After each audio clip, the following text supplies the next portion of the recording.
Lord. പ്രിയമുള്ളവരെ,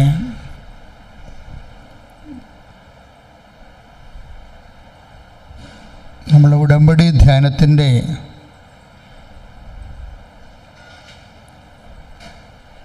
പ്രത്യേക ലക്ഷ്യം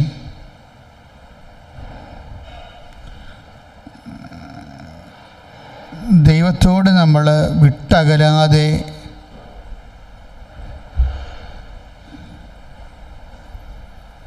കൂടെ എപ്പോഴും നിൽക്കുക എന്നത് തന്നെയാണ്. The efficacy of covenant prayer. ഉടമ്പടി പ്രാർത്ഥനയുടെ ഒരു ശക്തമായ ഫലവും ആശ്രയിച്ചിരിക്കുന്നത് ഉടമ്പടി എടുക്കുന്ന വ്യക്തിയെ എപ്പോഴും അത് ദൈവത്തോട് ഇങ്ങനെ അടുപ്പിച്ച് നിർത്തും. പ്രത്യേകിച്ച് നമ്മൾ തുടങ്ങണത് തന്നെ, നമ്മുടെ ദിവസം തുടങ്ങണത് തന്നെ പ്രത്യക്ഷീകരണ പ്രാർത്ഥനയോട് കൂടിയാണ്. ആ പ്രത്യക്ഷീകരണ പ്രാർത്ഥന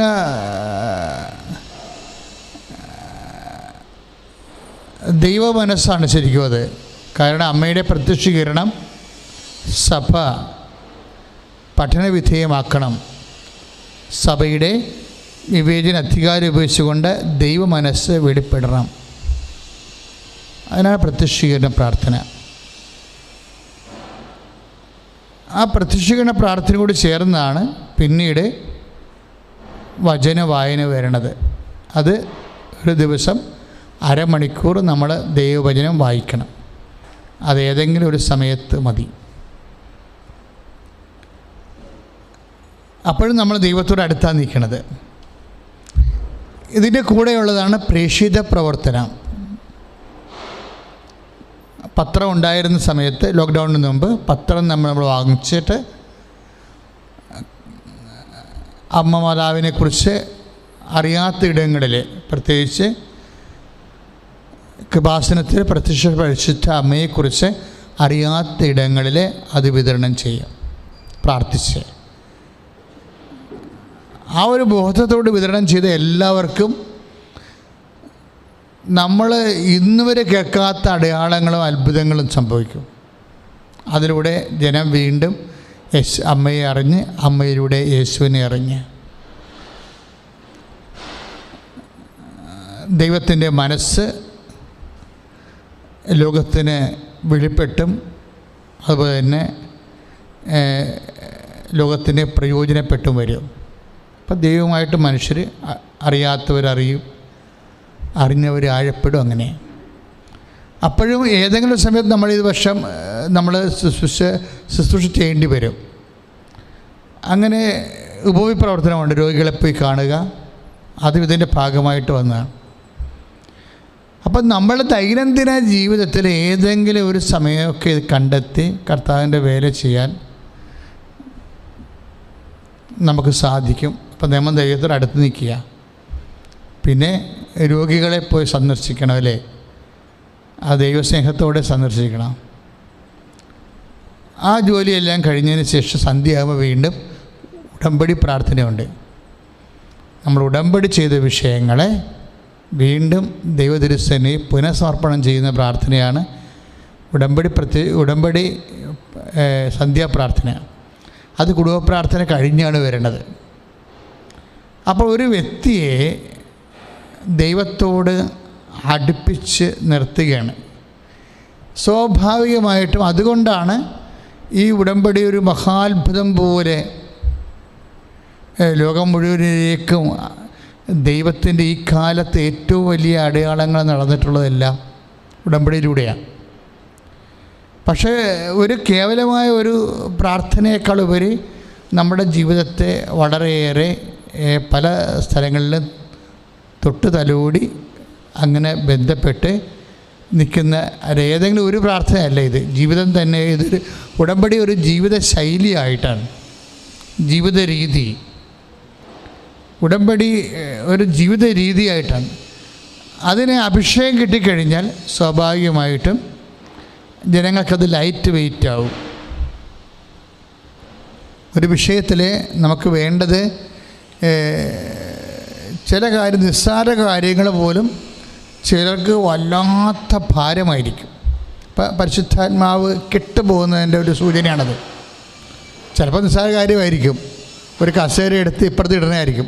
നാളെ പിന്നെ കേട്ടെ, ആരെങ്കിലും പറയട്ടെ, അവരെ കൊണ്ട് എടുപ്പിക്കുക എന്ന് പറഞ്ഞ് ഇങ്ങനെ നിസ്സാര കാര്യം പോലും നമുക്ക് പാടായിട്ട് വരികയെന്നുണ്ടെങ്കിൽ നിങ്ങൾ അപകട മേഖലയിലാണ്. ശ്രദ്ധിക്കണം. കാര്യം അഭിഷേകത്തിൻ്റെ നിലവാരം എന്ന് പറയണത് ഭയങ്കരമായ പ്രയാസമുള്ള കാര്യങ്ങൾ പോലും light weight feather touch power steering എന്ന് പറയും. നമുക്കറിയാമല്ലോ, ഈ വലിയ 5 ടണ്ണിന് കൂടുതലുള്ള 8 ടണ്ണൊക്കെ ഉള്ള ലോറികളൊക്കെ പാലത്തിലിങ്ങനെ എൽക്കട്ടൊക്കെ വളക്കണത് പണ്ട് മെക്കാനിക് സ്റ്റിയറിങ്ങിൽ ആ ഡ്രൈവറിൻ്റെ 18 മസിലും തെളിഞ്ഞ് അവൻ വെട്ടി വിയർത്താണ് ആ ലോറി തിരിച്ചെടുക്കുന്നത്. ഈ കാര്യം മെക്കാനിക്കൽ സ്റ്റിയറിംഗ് ആയതുകൊണ്ട്. ഇപ്പോൾ പവർ സ്റ്റിയറിംഗ് ആയത് കാരണം ചുമ്മാ ഒരു വിരലിലാണ് ഇവൻ ചെയ്യണത് ഈ സംഭവം. ഇതുപോലെ ജീവിതത്തിൻ്റെ എല്ലാ കാര്യങ്ങളും നമുക്ക് പവർ സ്റ്റിയറിങ്ങിൽ ചെയ്യാൻ പറ്റും. അതിനാണ് അഭിഷേക വിധിപ്രകാരം എന്ന് പറയണത്. അതിൻ്റെ അഭിഷേകം കിട്ടിയാൽ തീർച്ചയായിട്ടും ഇത് ലൈറ്റ് വെയ്റ്റായിട്ട് ചെയ്യാൻ പറ്റും. കാര്യം എനിക്കൊരു നേഴ്സിനറിയാം. അവർ 3 കുഞ്ഞുങ്ങളെ പ്രസവിച്ചു. കൃപാസനത്തിൽ വന്നതിന് ശേഷമാണ്, ആദ്യം കൃപാസനത്തിൽ വരുമ്പോൾ ഒരു കുഞ്ഞേ ഉണ്ടായിരുന്നുള്ളൂ. പിന്നെ അവർക്കപ്പോൾ ഉണ്ടായിരുന്ന ജോലി നഷ്ടപ്പെട്ടു. അപ്പോൾ ഒരു കുഞ്ഞുള്ളത്, ആ കുഞ്ഞിന് ഓട്ടിസവും പോലെയുള്ള ഒരു രോഗമാണ്.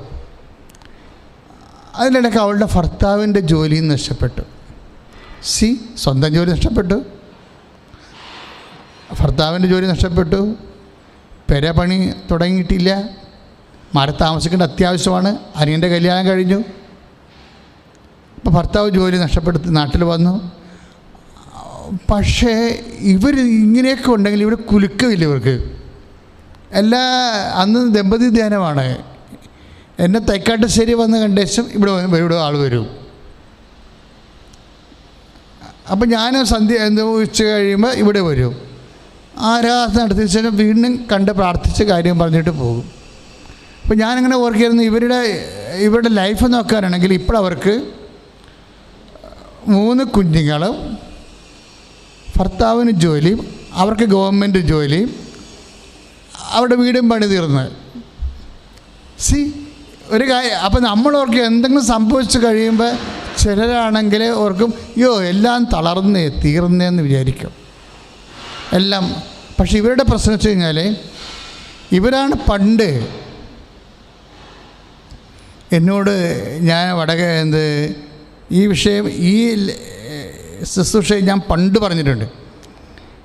കാര്യം അതിനുശേഷം അവർക്ക് സംഭവിച്ച വിഷയങ്ങൾ, ഞാനിപ്പോൾ സംസാരിക്കാൻ പോകുന്ന വിഷയം, നമ്മളെങ്ങനെ ദൈവവുമായിട്ട് ഇൻടാക്റ്റായിട്ട് നിൽക്കുന്നു എന്നുള്ളതാണ് വിഷയം. എന്ത് നമുക്ക് സംഭവിക്കുന്നു എന്നുള്ളതല്ല. നമ്മൾക്ക് എന്ത് സംഭവിക്കാം. ഈ ഭൂമിയിൽ ഇപ്പോൾ എന്തെല്ലാമാണ് സംഭവിച്ചുകൊണ്ടിരിക്കുന്നത്.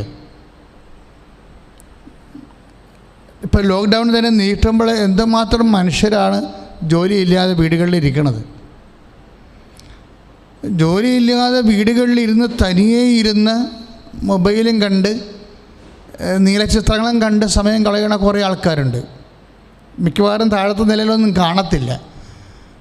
അര ഗ്ലാസ് ബിയറും അടിച്ച് മുകളിൽ ഇരുന്നിട്ട് നീലച്ചിത്രം കാണുന്നവരുടെ എണ്ണം കൂടുതലാണെന്ന്. ഈ കക്ഷികൾ ഒരിക്കൽ പോലും ബൈബിളെടുത്ത് വായിക്കുകയോ ജപമാല ചെല്ലുകയോ ചെയ്യത്തില്ല. ചെയ്യണമെന്നല്ല പറയണത്, നിങ്ങൾ ചെയ്യുകയേ വേണ്ട. നിങ്ങൾ ചെയ്തിട്ട് ദൈവത്തിന് കഞ്ഞി വെക്കേണ്ട ആവശ്യമില്ല. പക്ഷേ ഒരു കാര്യം നിങ്ങൾ മനസ്സിലാക്കണം, ഇതിനൊരു അഭിഷേകമുണ്ട്. അഭിഷേകത്തിന് കർത്താവ് പല വാക്കുകളാണ് ഉപയോഗിച്ചിരിക്കുന്നത്. ചില സമയത്ത് ഈശോ പറയും, എൻ്റെ പിതാവിനാൽ ആകർഷിക്കപ്പെടാതെ ആർക്കും എൻ്റെ അടുത്ത് വരാനാവില്ല. അപ്പം നമ്മൾ യോഹന്നാൻ്റെ സുവിശേഷം 6-ാം അധ്യായം വായിക്കുമ്പോൾ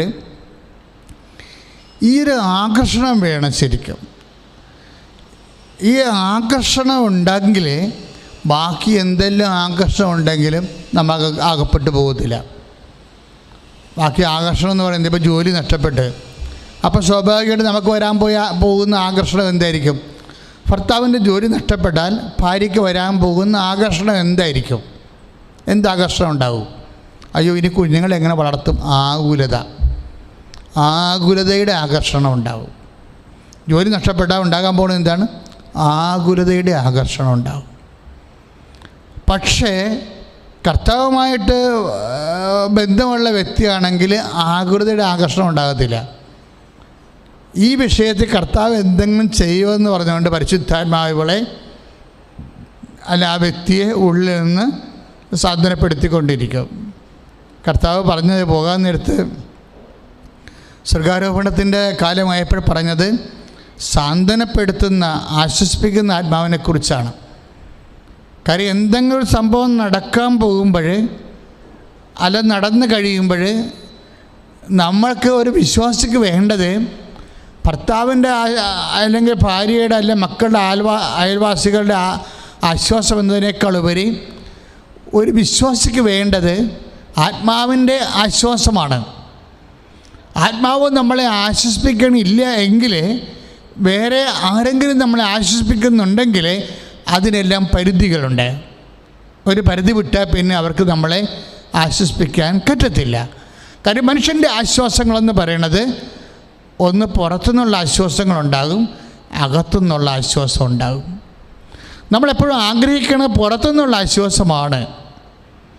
അത് ഭർത്താവിൻ്റെതാകാം, ഭാര്യയുടേതാകാം, മക്കളുടേതാകാം, മാതാപിതാക്കന്മാർക്ക്. പക്ഷെ അങ്ങനെ പുറത്തുനിന്നൊരു ആശ്വാസം ഉണ്ടായാൽ അത് ഒരു പരിധി കഴിയുമ്പോൾ നമ്മളെ ആശ്വസിപ്പിക്കുന്ന ആൾക്കാർക്ക് ആ ആശ്വാസം തുടരാൻ പറ്റാത്ത സാഹചര്യം വരും. അല്ലെങ്കിൽ അവരുടെ ആശ്വാസം നമുക്ക് അനുഭവിക്കാൻ പറ്റാത്ത സാഹചര്യം വരും. ഇത് രണ്ടും സംഭവിക്കാം. അകത്തുള്ള ആശ്വാസം എന്ന് പറയുന്നത് ആത്മാവിൻ്റെ ആശ്വാസമാണ്.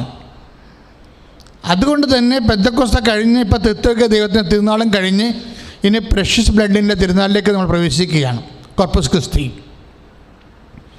അപ്പോൾ ഇങ്ങനെയുള്ള ഓരോരോ വിശ്വാസ രഹസ്യങ്ങളെക്കുറിച്ച് ധ്യാനിക്കുമ്പോൾ ആ ധ്യാനാത്മകമായ ജീവിതത്തിൻ്റെ കൂടെ സഞ്ചരിക്കുന്നത് ആരുടെ കൂടെയാണ്?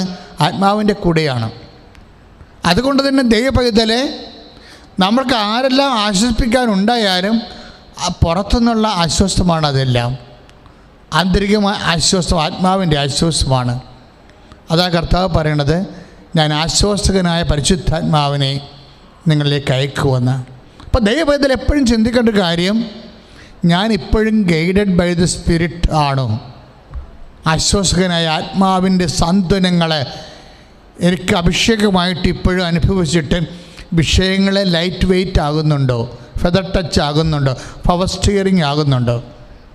എല്ലാ വിഷയങ്ങൾക്കും അങ്ങനെയാവും. കാര്യം നമ്മൾ കടന്നു പോകുന്ന വഴികൾ വളരെ തിക്തമാണെങ്കിലും നമ്മളെ അതിന് ആവിയും പുകയും അറിയിക്കാതെ കൊണ്ടുപോകും. ഇപ്പോൾ അഗ്നിയിലൂടെ നടക്കുമെന്ന് നമ്മൾ സാധാരണ പറയത്തില്ലേ? ഐശ്വര്യാവചനങ്ങളിൽ 43:2 നീ അഗ്നിയിലൂടെ നടക്കും. അപ്പം അത് നമുക്ക് മാറ്റാൻ പറ്റത്തില്ല. മനുഷ്യൻ്റെ ജീവിതത്തിൽ അഗ്നിയിലൂടെ നടക്കും. പക്ഷേ എന്താണ് സംഭവിക്കണത്? അഗ്നിയിലൂടെ നടക്കും, പക്ഷേ നിനക്ക് പൊള്ളലേൽക്കുകയില്ല എന്ന വചനം. ഐശ്വര്യ 43:2 എന്താ? അഗ്നിയിലൂടെ നടക്കും, പക്ഷേ നിനക്ക് പൊള്ളൽ ഏൽക്കുകയില്ല. അതിനാണ് ഈ അഭിഷേകം എന്ന് പറയുന്ന വിഷയം. നമ്മളൊരു പ്രത്യേക കാലഘട്ടത്തിലൂടെ കടന്നു പോകും. ഇപ്പം ആ മോള് എന്താ സംഭവിച്ചത്? അവൾ എൻ്റെ മുറിയിൽ ആദ്യം വരേണ്ട സമയത്ത് 2016 ആ എപ്പിലെപ്സി ഓട്ടിസം ഉണ്ടായിരുന്ന കുഞ്ഞിനെയും കൊണ്ടാണ് വരണത്. ഇപ്പം 2 വയസ്സ്. അവൻ അന്ന് 1.5 വയസ്സേ മറ്റേ ഉണ്ട്, 1.5-2 വയസ്സുണ്ട്. അപ്പോൾ എന്നെ ഞെട്ടിപ്പിച്ച ഒരു സംഭവം, ഈ മകൻ എൻ്റെ മുറിയിലുണ്ട് അലമാരിയുടെ മുകളിലോട്ട് ഇവൻ ജനൽ വഴി കയറി. അപ്പോൾ അവർ 50% ഓട്ടിസം ഉള്ളത്, സംസാരിക്കുകയൊക്കെ ചെയ്യും കൊച്ച്. പക്ഷെ അതിന് പിടിച്ചാൽ നിൽക്കത്തില്ല, കോതറി പാഞ്ഞ് മിന്നൽ പോലെ നടക്കും. നമുക്ക് കൺട്രോൾ ചെയ്യും. ഇപ്പം കൊച്ചിന് എന്തെങ്കിലും സംഭവിക്കുന്നതൊക്കെ തോന്നിപ്പോകും. പക്ഷേ കൊച്ചിനെയും കൊണ്ട് ഇവിടെ ലൈറ്റ് വെയിറ്റ് ആയിട്ടാണ് ജീവിക്കണത്. അല്ലാതെ എൻ്റെ മുഖത്ത് വരുമ്പോൾ അവൾ ചിരിക്കുകയാണ് ചെയ്യണത്. അച്ഛൻ ഇത് കണ്ടാന്ന് പറയും, പക്ഷേ എന്നാലും മുഖത്തെ ചിരി മായത്തില്ല. അതെന്ത് സംഭവിച്ചു കഴിഞ്ഞാൽ ഭയങ്കര പ്രേയറുള്ള ആളാണ്, പ്രാർത്ഥനയുള്ള ആളാണ്, അഗ്നിയിലൂടെ നടക്കുകയാണ്. ഒരു മിന്നൽ പോലെ പായണ ഒരു പയ്യനെയും കൊണ്ട്, ഒരു ഒട്ടിസം വായിച്ച കൊച്ചിനെയും കൊണ്ട് നടക്കുകയാണ്. പക്ഷേ അവൾക്കത് ഫീൽ ചെയ്യണില്ല. അഥവാ ആ വിഷയം അവളുടെ ഉള്ളിലുള്ള സാന്ത്വനിപ്പിക്കുന്ന പരിശുദ്ധാത്മാവ് പറഞ്ഞുകൊണ്ടിരിക്കുന്നത് ഇതാണ്: ദൈവപൈതലെ. ബൈബിളിൽ ഏറ്റവും ശക്തമായൊരു വാക്കാണ് ദൈവപൈതൽ. നമ്മളുണ്ടാക്കിയൊന്നുമല്ല, ലൂക്കാസ് സുവിശേഷൻ ഉണ്ടാക്കിയതാണിത്. ഈ വാക്ക് സഭയിലുള്ള എല്ലാവരും ദൈവപൈതലാണ്. തെയോഫിലസ്, ദൈവത്തിൻ്റെ ഫീലിയ അല്ല ഫീലൂസ്, ദൈവ പൈതൽ. അപ്പം ദൈവ പൈതലിനെ സംബന്ധിച്ചിടത്തോളം അവൻ ദൈവ പൈതലാകണത് എങ്ങനെയാണ്? ദൈവാത്മാവിനാൽ നയിക്കപ്പെടുന്നവർ ദൈവത്തിൻ്റെ പൈതലാണ്. ആദിമസഭയുടെ അവസ്ഥ അതാണ്. അല്ലയോ തെയോഫിലസ് എന്ന് ചോദിക്കുമ്പോൾ അല്ലയോ ദൈവാത്മാവിനാൽ നയിക്കപ്പെടുന്നവനെ എന്നാണ് അർത്ഥം. ഇന്ന് തെയോഫിലസ് എന്ന് പറയാൻ പറ്റുമോ ആരെങ്കിലും? ജഡത്തിന് മുഴുവൻ ആത്മാവിനാൽ മനുഷ്യൻ നയിക്കപ്പെടുന്നത്. അപ്പോൾ അല്ലയോ തെയോഫിലസ് എന്ന് പറയുമ്പോൾ അഭിസംബോധന ചെയ്യുന്ന, ആദിമസഭ അഭിസംബോധന ചെയ്തത് ആരെയാണ്? ദൈവാത്മാവിനാൽ നയിക്കപ്പെടുന്നവരെ. റോമ 8:14 നമ്മൾ വായിക്കുന്നതാണ്: ദൈവാത്മാവിനാൽ നയിക്കപ്പെടുന്നവർ ദൈവത്തിൻ്റെ മക്കളാണ്, തെയോഫിലസ് ആണെന്ന്. ദൈവാത്മാവിനാൽ നയിക്കപ്പെടുന്നവരെ ദൈവത്തിൻ്റെ മക്കളാണ്, തെയോഫിലസ് ആണ്. അപ്പം തെയോഫിലസിൻ്റെ അടയാളം എന്താണ്? അവർ ദൈവാത്മാവ് നയിക്കപ്പെടുമ്പോൾ ദൈവാത്മാവ് എന്താണ് സംഭവിച്ചത്, എന്തിനാണ് സംഭവിച്ചത് എന്ന് നമ്മളെ ഉള്ളിൽ പറഞ്ഞുകൊണ്ടേയിരിക്കും. ആ നേഴ്സിനോട് ദൈവാത്മാവ് പറഞ്ഞുകൊണ്ടിരുന്നത് എന്താണ്? നിനക്ക് പ്രാർത്ഥിക്കാൻ, നീ പ്രാർത്ഥനയിൽ വളരാൻ, പ്രാർത്ഥിക്കാനൊരു വിഷയം ദൈവം നിൻ്റെ മകളിൻ്റെ ഉള്ളിൽ നിനക്ക് തന്നിരിക്കുന്നു. യു പ്രേ വെൽ, നീ പ്രാർത്ഥിക്കുകയെന്ന്. അവളത് കേട്ടു, പ്രാർത്ഥിക്കുക തന്നെ ചെയ്തു. അതിൻ്റെ ആന്തരിക സാന്ത്വനം അനുഭവിക്കുന്നുണ്ട്.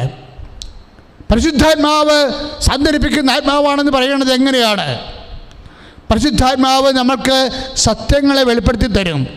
നിങ്ങൾ സത്യമറിയും. പരിശുദ്ധാത്മാവിനെ കുറിച്ച് കർത്താവ് പറയുമ്പോൾ the spirit of the truth, എന്നാൽ സത്യത്തിൻ്റെ ആത്മാവെന്നാണ് പറയണത്. എന്ന് വെച്ചാൽ എന്താണ്? ആത്മാവ് അതിൽ തന്നെ സത്യമാണ്. അത് തന്നെ നമ്മൾക്കും നമ്മുടെ ജീവിതത്തിനെക്കുറിച്ചുള്ള സത്യങ്ങൾ പറഞ്ഞു തരും. അങ്ങനെ സത്യങ്ങൾ നമ്മുടെ ജീവിതത്തെക്കുറിച്ച് അറിഞ്ഞു കഴിയുമ്പോൾ യോഹന്നാൻ 8:32 വർക്കൗട്ട് ചെയ്യും. എന്താണ്? നിങ്ങൾ സത്യമറിയും, സത്യം നിങ്ങളെ സ്വതന്ത്രരാക്കുമെന്നും.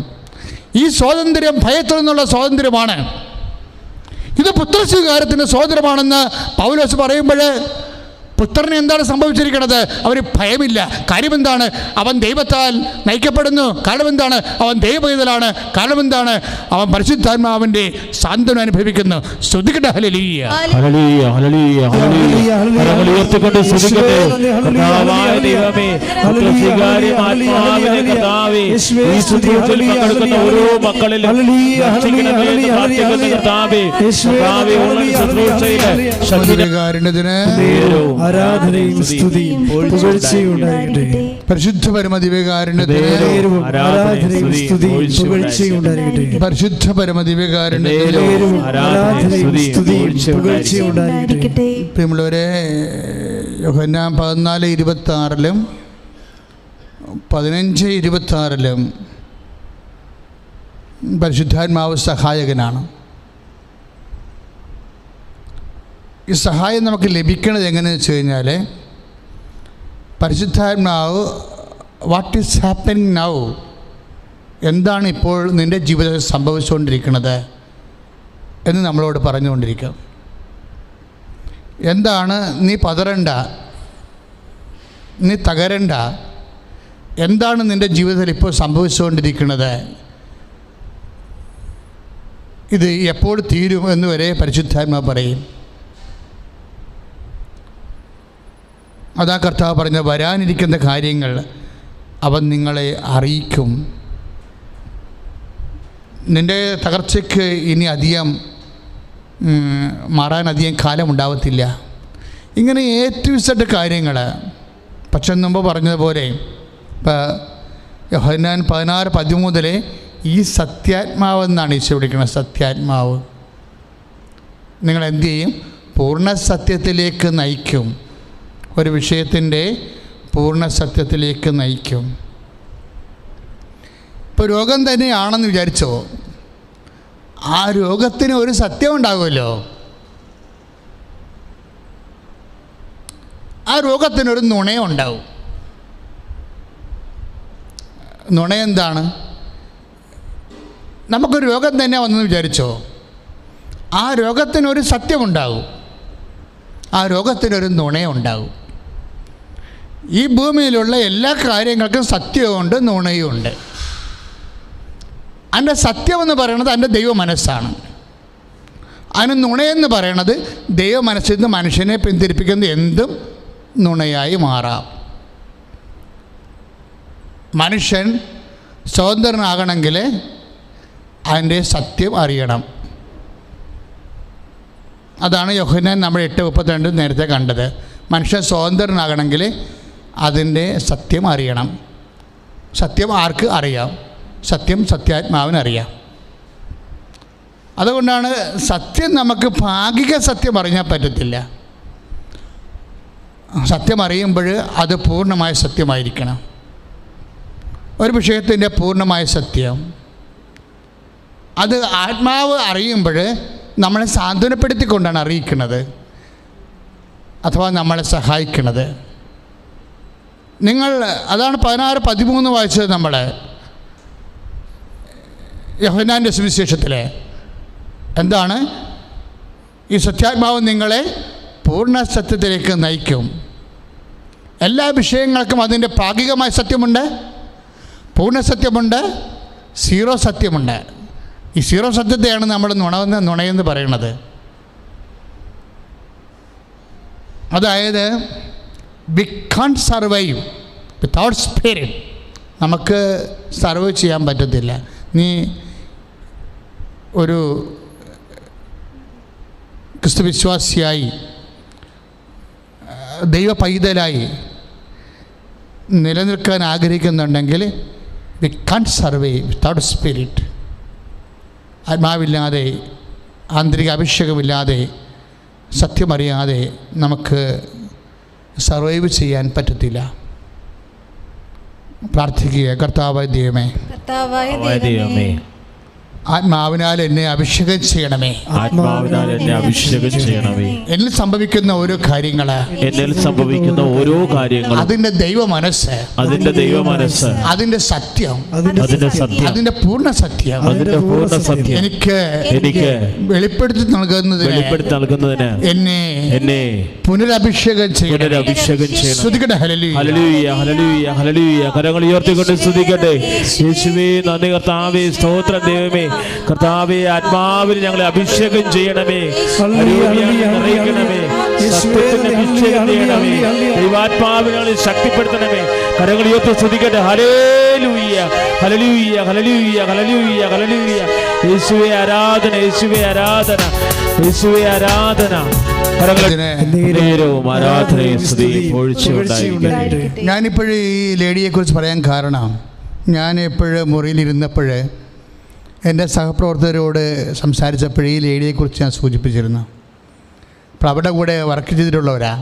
അവരെന്നോട് പറഞ്ഞത്, ഈ സ്ത്രീ ഇവർ നഴ്സിംഗ് കോളേജിൽ പഠിക്കണ കാലത്ത് തന്നെ ആശുപത്രികളിൽ രോഗികൾക്ക് ചോറ് കൊണ്ടു കൊടുക്കും. അത് എന്തൂസിയാസമാണ്, ഭയങ്കര സ്പിരിറ്റായിട്ടാണ് ഇവരങ്ങ് ചെയ്യണത്. അല്ല, ഇങ്ങനെ ഒരു ജോലി ചെയ്യണത് നല്ലതാണ്, നമുക്ക് പുണ്യം കിട്ടും, അങ്ങനെയൊന്നുമല്ല. മറിച്ച് കർത്താവിൻ്റെ നാമത്തെ മഹത്വപ്പെടുത്താൻ വേണ്ടി അപ്പോസ്തലികമായ തീഷ്ണതയോടുകൂടിയാണ് ഈ ജോലി ചെയ്യണത്. ഇങ്ങനെയൊക്കെ ജോലി ചെയ്ത് കഴിഞ്ഞാൽ ഉണ്ടാകുന്നൊരു ഗുണം, ദൈവവുമായിട്ട് നമുക്കൊരു ആത്മബന്ധമുണ്ടാകും. ഇങ്ങനൊരു ആത്മബന്ധം ഉണ്ടായാൽ, ദൈവമായിട്ട് ആത്മബന്ധം എന്തിനെയാണ് അടിസ്ഥാനപ്പെടുത്തിയിരിക്കുന്നത്? ആത്മാവിൻ്റെ ബന്ധമാണ്. അവർ സബ്ജക്റ്റ് ഈസ് ഹോളി സ്പിരിറ്റ്. ദൈവമായി ആത്മബന്ധം, ഒരു മനുഷ്യനുമായിട്ട് ആത്മബന്ധം എന്ന് പറയുന്നത് സ്നേഹത്തിൻ്റെ ചിടിക ബന്ധമാകാം ചിലപ്പോഴേ. അപ്പോൾ ദൈവമായിട്ട് ആത്മബന്ധം എന്ന് പറയുമ്പോൾ എന്താണ്? ആത്മാവിൻ്റെ ബന്ധം. where you are guided by the Holy Spirit, you have a intensive relation with Jesus. നിങ്ങൾ ആത്മാവിലാണോ ദൈവവുമായിട്ട് ഐക്യപ്പെട്ടിരിക്കുന്നത്? അതാണ് ആത്മബന്ധം എന്ന് പറയുന്നത്. നമുക്കുണ്ടാകുന്ന enthusiasm in God. ഇപ്പോൾ enthusiasm എന്ന് പറഞ്ഞ വാക്കില്ലേ, എന്താണത്? entheos in God എന്നർത്ഥം. ദൈവം ഉള്ളിൽ വന്നു കഴിയുമ്പോൾ ഒരു മനുഷ്യനുണ്ടാകുന്ന അത്യുത്സാഹങ്ങളാണ് enthusiasm എന്ന് പറയണത്. ഇതിൻ്റെ ഒരു പ്രത്യേകത, ഇതിനാണ് നമ്മൾ ആന്തരിക അഭിഷേകം എന്ന് പറയുന്നത്. ഇത് ദൈവസഹത്തിലാണ് വർക്കൗട്ട് ചെയ്യണത്. ദൈവത്തിലെ whether you have taken the covenant prayer or not, അതിനൊക്കെ വലിയ കാര്യമാണ് നിങ്ങൾ ദൈവമായിട്ട് സ്നേഹത്തിൽ അബൈഡാണോ എന്ന്. നിങ്ങൾ ഉടമ്പടി എടുത്തിരിക്കുന്നതിനേക്കാൾ വലിയ കാര്യമാണ് നിങ്ങൾ ദൈവമായിട്ട് ആന്തരികമായിട്ട് സ്നേഹത്തിലാണോ എന്ന്. കാര്യം എല്ലാത്തിൻ്റെ ലക്ഷ്യം പൗലോസ് പറയും 1 കൊരിന്ത്യർ 14:1, സ്നേഹമായിരിക്കട്ടെ നിങ്ങളുടെ ലക്ഷ്യം. പ്രാർത്ഥിക്കുക, കർത്താവായ ദൈവമേ, എൻ്റെ ജീവിതത്തിൻ്റെ എല്ലാ പ്രവർത്തനങ്ങളുടെയും ലക്ഷ്യം, ചിന്തകളുടെ ലക്ഷ്യം, പ്രാർത്ഥനയുടെ ലക്ഷ്യം, ധ്യാനത്തിൻ്റെ ലക്ഷ്യം അങ്ങയുടെ സ്നേഹത്തിലെ നിറയാനും അതുവഴി അങ്ങയെ മഹത്വപ്പെടുത്താനുമായി എന്നെ അഭിഷേകം ചെയ്യണമേ.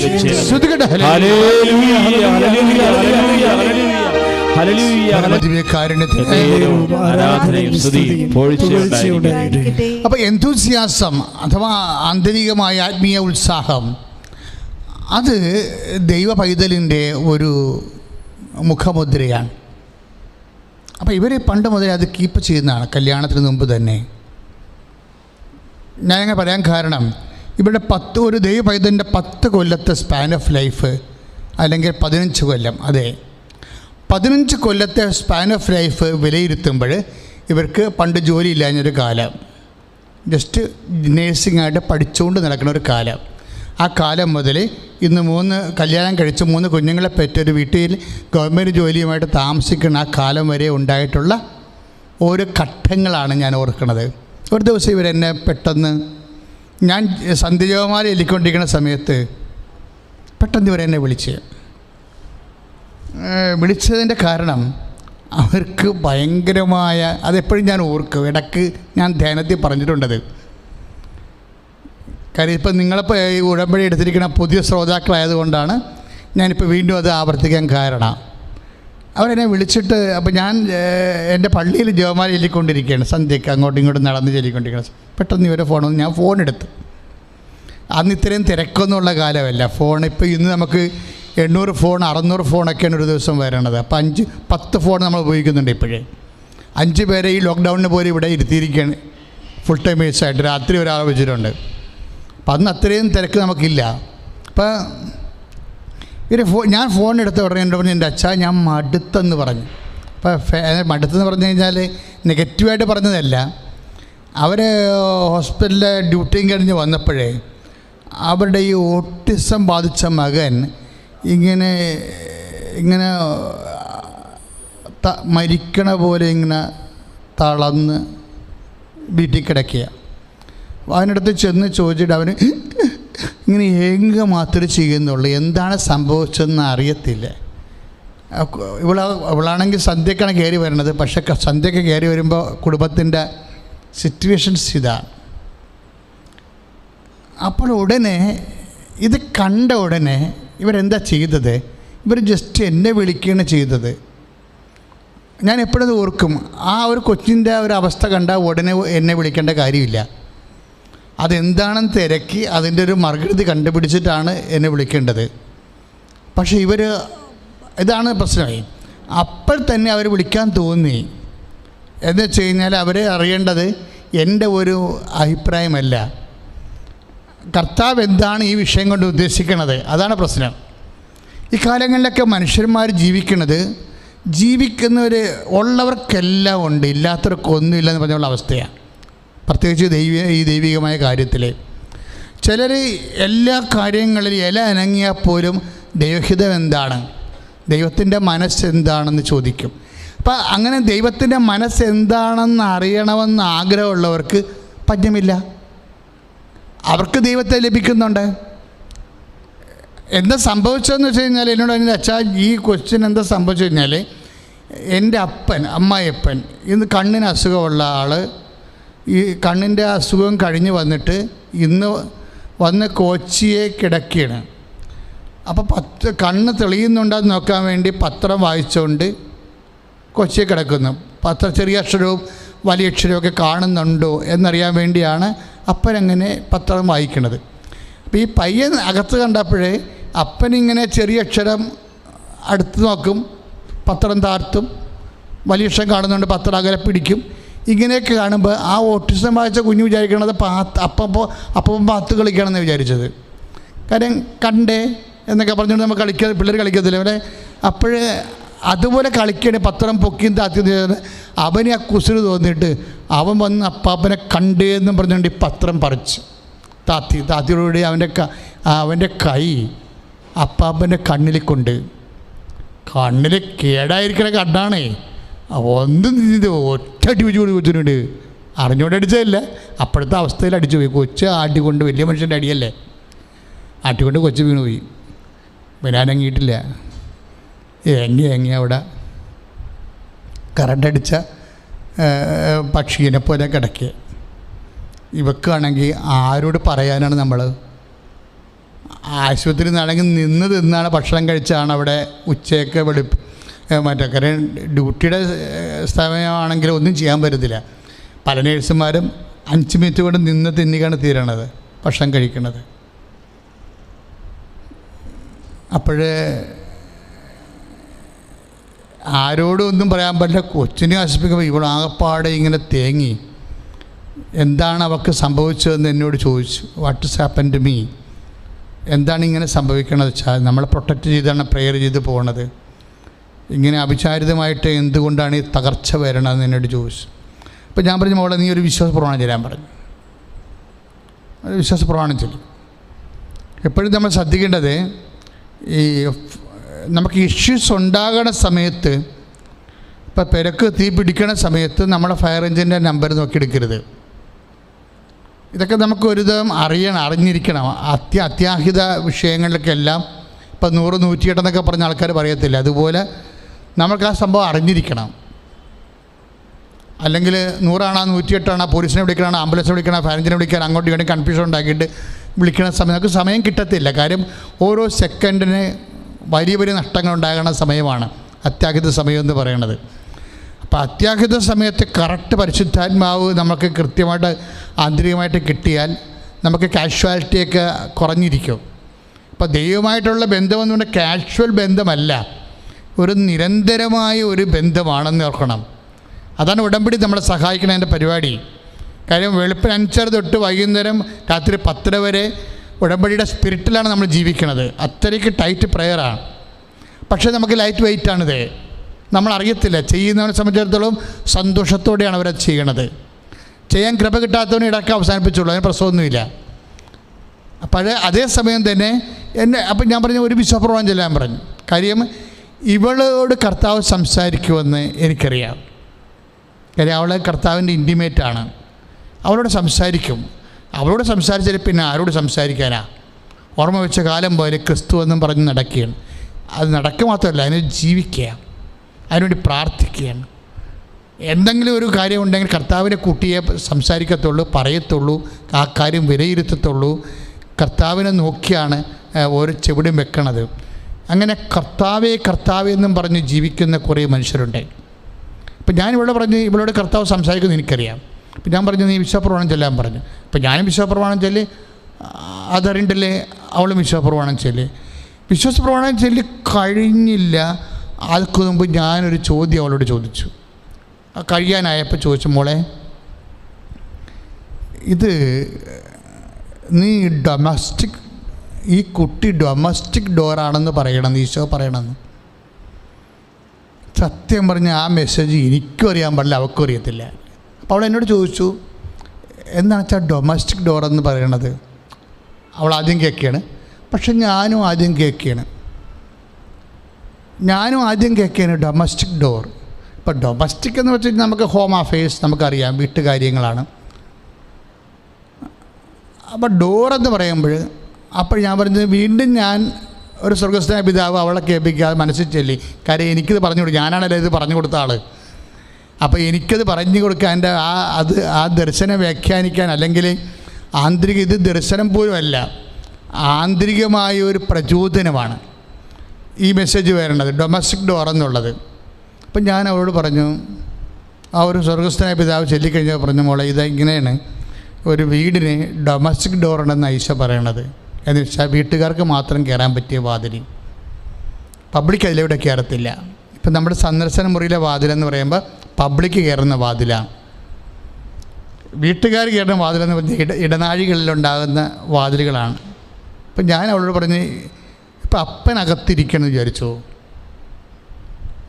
അപ്പനകത്തിരിക്കണം, കുട്ടികൾക്ക് അവർക്ക് സ്കൂളിലോ അല്ലെങ്കിൽ കോളേജിലോ അല്ലെങ്കിൽ ജോലി സ്ഥലത്തേക്ക് പോകുമ്പോൾ മാന്യമര്യാദയുള്ള കുഞ്ഞുങ്ങളാണെങ്കിൽ അപ്പനോട് വന്ന് പറഞ്ഞിട്ട് പോകും, അപ്പ പോണിടാ, ഒരു വാക്കെങ്കിലും പറയാം, അപ്പ പോണിടാ എന്നിങ്ങനെ പറഞ്ഞിട്ട് പോകും. അപ്പോഴേ അങ്ങനെ പറയാനുള്ള കുഞ്ഞുങ്ങൾ എങ്ങനെയാണ് വരേണ്ടത്? പുറത്ത് വന്ന് കോളിംഗ് ബെല്ലടിച്ച് വിസിറ്റിംഗ് ടൈം കുറിച്ചിട്ട് ഒഫീഷ്യലായിട്ടല്ലല്ലോ വരുന്നത്. അവർ ഇടനാഴിയിലുള്ള വാതിലെ കൂടി കയറി വന്നിട്ട് പറഞ്ഞിട്ട് പോകണമാണ്. ഇതാണ് ഡൊമസ്റ്റിക് ഡോർ എന്ന് പറയുന്നത്. നാട്ടുകാർക്ക് അപ്പനെ കാണണമെന്നുണ്ടെങ്കിൽ, അപ്പൻ കാര്യശേഷിയുള്ള ആളാണെങ്കിൽ നേരത്തെ വന്ന് വാതിക്കൽ നിന്ന് കോളിംഗ് ബെല്ലടിച്ച് ഇപ്പം തുറന്ന്, ചിലപ്പോൾ പുറത്തിരുന്ന് സംസാരിക്കേണ്ടവരാ പുറത്തിരുന്ന്, അകത്തോട്ട് കയറ്റേണ്ടവരാ അകത്തോട്ട് കയറ്റി, അങ്ങനെയൊക്കെ കുറേ എറ്റിക്വറ്റ്സും കുറേ സാങ്കേതിക വിഷയങ്ങളുണ്ട്. ഇത് പബ്ലിക് ഡോറാണ്, ഡൊമസ്റ്റിക് ഡോറല്ല. ഈ സ്വകാര്യ വാതിലാണ് ഡൊമസ്റ്റിക് ഡോറ്. അപ്പോഴേ ഞാൻ ഇവളോട് പറഞ്ഞു, മോളെ ഈ കുട്ടി ഡൊമസ്റ്റിക് ഡോറാണെന്ന് ഈശോ പറയുന്നുണ്ടെന്ന് പറഞ്ഞു. So problem is over. ഈ കുഞ്ഞ് ഡൊമസ്റ്റിക് ഡോറാണ് എന്ന് വെച്ച് കഴിഞ്ഞാൽ, നിനക്ക് നിൻ്റെ അപ്പൻ്റെ അടുത്ത് കോളിംഗ് ബെല്ലടിക്കാതെ, സന്ദർശനത്തിന് സമയം കുറിക്കാതെ, ഇഷ്ടമുള്ളപ്പോൾ കയറി വരാൻ വേണ്ടിയുള്ള ഒരു ഡൊമസ്റ്റിക് ഡോർ. ഈ കുട്ടി ജീവിച്ചിരിക്കുന്നിടത്തോളം കാലം നിൻ്റെ ഈശോൻ്റെ അടുത്ത് നിനക്ക് ഏത് സമയത്തും വരാം. ഞാൻ കേട്ടിട്ട് ഞാൻ തന്നെ മിണ്ടാണ്ടായി. അവസാനം ഞാൻ പറഞ്ഞു, ദൈവം ഇങ്ങനെ സംസാരിക്കണം ഞാൻ ഒരിക്കലും കേട്ടിട്ടില്ല. ദൈവം ഇങ്ങനെ സംസാരിക്കണത് ഇത് കേട്ടോടുകൂടി അവൾ കണ്ണീർ തുടച്ചെന്ന് എനിക്ക് ഉറപ്പായി. കാര്യം എന്താണ്? അത് ഫിൽഡ് വിത്ത് ഹോളി സ്പിരിറ്റ് മെസ്സേജാണത്. അത് ഉൾക്കൊള്ളാനുള്ള ആന്തരിക അഭിഷേകം അവൾക്കുണ്ട്. അപ്പം ഞാനത് കേട്ടോടുകൂടി എനിക്ക് ഭയങ്കര സന്തോഷം. ഞാനെച്ചാൽ ആ സന്തോഷം എൻ്റെ 3 ദിവസത്തോളം നിന്ന്. കാര്യം ഇങ്ങനെ ഒരു സംഭവം ഉണ്ടല്ലോ, എത്രയോ മനുഷ്യരെ അനുഭവിക്കുന്ന പ്രശ്നങ്ങളെ സത്യാത്മാവ് വരുമ്പോൾ നിങ്ങളെ പൂർണ്ണ സത്യത്തിലേക്ക് നയിക്കുമെന്ന് കർത്താവ് പറഞ്ഞില്ലേ? 16:13 പറഞ്ഞില്ലേ? സത്യാത്മാവ് വരുമ്പോൾ നിങ്ങളെ പൂർണ്ണ സത്യത്തിലേക്ക് നയിക്കുമെന്ന്. ഈ ഓട്ടിസം ബാധിച്ച കുട്ടി അമ്മായപ്പന് അപ്പാപ്പനെ അടിച്ചിട്ട് ചത്തതുപോലെ കിടക്കണ കൊച്ച്, ഈ കൊച്ചിനെയൊക്കെ സംബന്ധിച്ചിടത്തോളം അവിടുന്ന് പ്രശ്നമുണ്ടാക്കി മാറി താമസിച്ച് കുടുംബം കുട്ടിച്ചോരാക്കി മാറി താമസിക്കാനുള്ള എല്ലാ വകുപ്പുകളും അതിൻ്റെ അകത്തുണ്ട്. ബുദ്ധിബോധമില്ലാത്ത മരുമക്കളാണെങ്കിൽ ചൈൽഡ് ലൈനിൽ അപ്പം തന്നെ വിളിച്ച് പറയും. ചൈൽഡ് ലൈനിൽ അപ്പം തന്നെ എന്തെല്ലാം നിയമപ്രശ്നങ്ങളാണ് വരാൻ പോണത്. അങ്ങനെ വളരെ വഷളാകാൻ സാധ്യതയുള്ളൊരു വിഷയമാണ്. വെറുതെ സിമ്പിളായിട്ട് ആ വിഷയം തീരുകയാണ്. എന്താണ്? അത് ഡൊമസ്റ്റിക് ഡോറാണെന്ന്. നിനക്കിഷ്ടമുള്ളപ്പോൾ കർത്താവിൻ്റെ അടുത്തേക്ക് വരാൻ വേണ്ടി കർത്താവ് നിനക്ക് തന്നിരിക്കുന്ന ഒരു ആനുകൂല്യമായിട്ട് മാറുകയാണ്. പല അശനിപാതങ്ങളും നമുക്ക് ദൈവം നൽകിയ ആനുകൂല്യങ്ങളാണ് തിരിച്ചറിയണമെന്നുണ്ടെങ്കിൽ സത്യാത്മാവ് വരണം. എല്ലാ വിഷയങ്ങൾക്കും അതിന് സത്യമുണ്ട്, എല്ലാ വിഷയങ്ങൾക്കും അതിന് നുണയുണ്ടെന്ന് പറയും. ഇപ്പോൾ ഓട്ടിസം ബാധിച്ച കുട്ടികളെക്കുറിച്ച് അതിന് നുണയുണ്ട്. ഇപ്പം മാസ്റ്റർബേറ്റായിട്ട് ജീവിച്ചിട്ടുള്ള ആൾക്കാരാണ് ഓട്ടിസം ബാധിച്ച കുഞ്ഞുങ്ങളെ ജനിപ്പിക്കണമെന്നും പറഞ്ഞൊരു തിയറിയുണ്ട്. അതതിൻ്റെ നുണയാണ്, അതിൻ്റെ നുണയാണത്. അതുപോലെ തന്നെ മാതാപിതാക്കന്മാർ തമ്മിൽ ലൈംഗിക ബന്ധത്തിലുണ്ടായിട്ടുള്ള നേരത്തെ പ്രീ മാരിറ്റൽ സെക്സൊക്കെ ചെയ്തിട്ടുള്ള ആൾക്കാർക്കാണ് ഓട്ടിസം ബാധിച്ച കുഞ്ഞുങ്ങളുണ്ടാകുന്നതെന്ന് ഒരു തിയറിയുണ്ട്. അതതിൻ്റെ നുണയാണ്. അതിൻ്റെ സത്യം എന്ന് പറഞ്ഞാൽ എന്താണ്? ഡൊമസ്റ്റിക് സോറാണ് എൻ്റെ സത്യം. എന്താണ്? എല്ലാ മാതാപിതാക്കന്മാർക്കും എല്ലാ മനുഷ്യൻ വിശ്വാസികൾക്കും ദൈവത്തിൻ്റെ അടുത്ത് സ്വകാര്യമായി വരാൻ വേണ്ടി ഒരു സ്വകാര്യമായി തുറക്കാവുന്ന ഒരു വാതിലെ, നിൻ്റെ മുമ്പിൽ തുറന്നിട്ടിരിക്കുന്ന ഒരു വാതിലെ. നമ്മൾ ഐസയ 40:22 പറയും, ഞാൻ തുറന്ന വാതിൽ ആരും അടക്കുകയില്ല, ഞാൻ അടച്ച വാതിൽ ആരും തുറക്കത്തില്ല. ആർക്കും അടക്കാൻ പറ്റാത്തൊരു വാതിൽ ദൈവപൈതലെ, ഒരു ഡിസ്കൈസ്ഡ് ബ്ലെസ്സിങ്ങിന് ഡിസ്കൈസായിട്ട് നിൻ്റെ ജീവിതത്തിലുണ്ടെങ്കിൽ നീ അത് വിവേചിക്കണത്, നിനക്കത് വിവേചിച്ച് തരണത് ദൈവത്തിൻ്റെ, അതിൻ്റെ സത്യം പറയണത്, നിന്നെ സ്വതന്ത്രമാക്കണത് ദൈവത്തിൻ്റെ സത്യാത്മാവാണ്. സത്യാത്മാവ് വരുമ്പോൾ നിന്നെ പൂർണ്ണസത്തിലേക്ക് നയിക്കുമെങ്കിൽ ആ സത്യാത്മാവ് തന്നെയാണ് നിന്നെ സാന്ത്വനപ്പെടുത്തുന്നത്. ആ സത്യാത്മാവ് തന്നെയാണ് ഇവിടെ സഹനമുണ്ടെങ്കിൽ ആ സഹനത്തിന് സാന്ത്വനമുണ്ടെന്നാണ് കർത്താവിൻ്റെ പരിശുദ്ധാത്മാവിൻ്റെ വാഗ്ദാനം നൽകുന്നത്. സഹനം മാത്രമല്ല, wherever there is suffering, there is consolation in the name of Jesus Christ. കർത്താവിൻ്റെ നാമത്തിൽ